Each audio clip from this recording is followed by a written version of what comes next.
In the first 20 years of the Rebbe's Nesius, the Rebbe used to blow shofar in his father's shofar, the Hagoy Chosid Rebbe Levi Yitzchok, that he had this shofar from the Rebbe Maharash used to blow in this shofar. And then the Rebbe's father used to blow in this shofar. And then for the first 20 years of the Rebbe's Nesius, the Rebbe used to blow in this shofar. But he used to bring down with him another 3 shofars, 3 or 4 shofars. He brought it down for us gula, since they was from other previous Rebbes of Chabad. The Rebbe never told us from which Rebbe each shofar is, but he used to bring them down. This shofar, Chassidim used to say it's from the Rebbe Tzemach Tzedek, but we don't know the details for sure. Another shofar that Chassidim used to say it is also from the Rebbe Maharash. Another shofar that Chassidim used to say it's from the Frierdiker Rebbe. And then another black shofar, we don't know from where, from which Rebbe it is. He used to bring them down in a special handkerchief.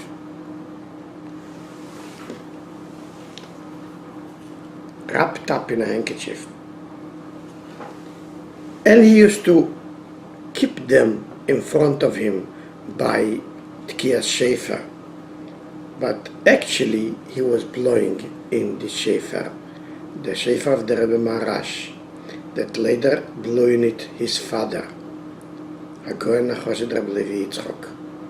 And then the Rebbe blew in it for at least 20 years after the Nesius. The Rebbe's father, Rebbe Levi Yitzchok, in the last 5 years of his life, he was jailed and exiled for his work in spreading Yiddishkeit in Russia. He was exiled in a village, Chiali, in Kazakhstan. After close to 5 years, he was finally released, and he went from there to the city, the larger city in Kazakhstan, Almaty. Chiali was a little village, there was no Jews living, and he was forced to stay there for these years without the ability to meet other Eden. Only the Rebbe and the Rebbe's mother came to stay with him and help him there. When he came to Almaty, there was a small community of Chabad Chassidim. He lived there for another few months, but he was then very sick from suffering in exile for these 5 years. After several months, he passed away in Chof Ov, Tov Shin Dalet, the 20th day of Ov, in 1944. Then came Rosh Hashanah of Tov Hey. The Baltikeya and the Mehel in Almaty was the Chosid Rabbi Yankiv Yosef Raskin. So the Rebbe and the Rebbe's mother gave him the shofar. He should blow in it. He blew in it that year, and also later when he left Almaty and when we finally escaped Russia and came to Europe, and finally when he settled in Eretz Yisrael in Rishon, he was always blowing shofar with this shofar. In the summer of Tovshin Yud 1950, the Rebbe approached him if he would be willing to give him his father's shofar, and he sent this shofar to the Rebbe. The Rebbe assumed officially the Nesias of Chabad in Yud Shvat Tovshin Yud Aleph in 1951. In the next Rosh Hashanah Tovshin Yud Beis, the Rebbe had his father's shofar. He didn't blow himself shofar that year, Rosh Hashanah. He gave it to the Baltikeya, Reb Mendel Tenenbaum.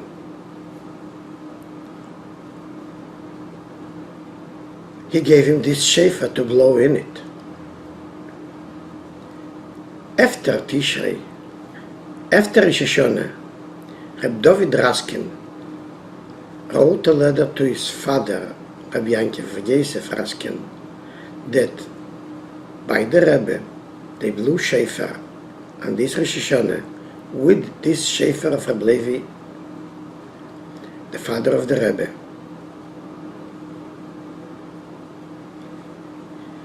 Reb Yankov Yosef Raskin was so glad to hear that he then wrote a letter to the Rebbe's mother, Rebbe Tzimchane, that she already lived here then, that this shofar of the Rebbe Maharash and your husband that you gave me after his passing, I was blowing in it for the next 6 years, since Rosh Hashanah Tovshin Hei till Rosh Hashanah Tovshin Yud, since Rosh Hashanah 1945, end of 1944, until Rosh Hashanah in the end of 1949. Then he tells her that the Rebbe asked him if he would be willing to give him the shofar, and he sent this shofar to the Rebbe. And I was so glad to hear that this shofar, the black shofar of the Rebbe Maharash, of the Rebbe's father Reb Levi, that I sent to the Rebbe, they were blowing in it by the Rebbe on Rosh Hashanah. And that's how it was for the next 20 years, till the early Tovshin Lamets, till the early 70s, that every year the Rebbe would blow in this shofar, and he would bring down with him some other shofars that he had inherited from the previous Rebbes of Chabad. Then, around Tovshin Lamed, around the year of 1970, the shofar cracked in the end where the call comes out. There is a machlekes in Shulchan Aruch. When there is a crack, a little crack in the end of the shofar, if it is still permitted to continue blowing in it, or it's possible. It's still kosher because it's only a little crack, or it's possible because the crack, while blowing, usually gets larger and larger. So there is two solutions in the Shulchan Aruch about that shofar that cracked in the head in the end, and you want to continue blowing in it. One of them is to tie it up with a string very strong to make sure that while blowing it doesn't crack more, and then it's kosher. Or to glue the crack, it should hold the shofar together, that when you're blowing in it, it shouldn't be able to crack more. But you have to rub off the glue from both sides. It shouldn't be noticeable, because if there is a space and in between and the glue is filling it up, then the glue becomes part of the shofar, so it's not kosher. These are the two solutions that are brought down in the Shulchan Aruch. But rather the Rebbe selected a third solution. When he gave this shofar to his sheikhet, Rabbi Sol Shimon Kalmanson, he should cut out around the crack. And since there is no more crack, then you could certainly continue blowing in it. So he could continue blowing in it. But then he decided to stop and just bring it down and continue blowing in one of the other shofars. Mainly in this shofar, we don't know exactly from which Rebbe it is. Chassidim say it's from the Rebbe Tzemach Tzedek. So he blew in it, but it's an old shofar. It also cracked. So he gave it again for cutting out, as we see the whole crack cut out and there is no more crack. So he could continue blowing in it. But then they realized on the other side there is another crack, as we see here. Since there is another crack, he didn't want to cut it out again. So he started blowing in one of the other shofars that he used to bring down with him. Some Chassidim say that this shofar he had from the previous Rebbe, but we don't know exactly details. That's how it went on for another several years, till Tovshin Lamed Ches. In Tovshin Lamed Ches, the Rebbe had the heart attack, and after that he was much weaker. It was hard for him to blow in these old shofars. So they purchased for him a new shofar, easier one, and he blew in it for several years, till they realized, although it's easier, but it's still hard for him to blow very hard. So they selected and purchased for him another shofar, which they tried and they saw it is very easy to blow in it, and he blew in it the last couple of years. Does it mean it was easy for him? No, it was not. His efforts was so large, so strong, that while blowing shofar, some drops of blood came out from his teeth.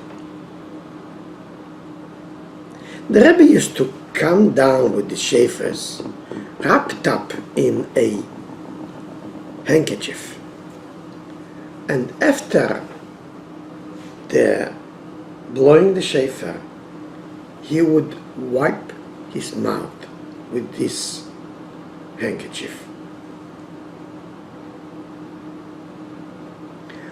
But when he wiped his mouth in the last year that he was blowing shofar, some of the drops of the blood from his teeth came on to this handkerchief. This handkerchief was never washed.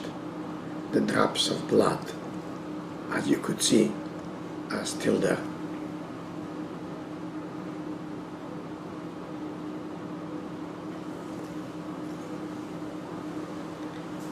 All these shofars are displayed in the exhibition of the library, in the showcase that is devoted to the Rebbe's artifacts,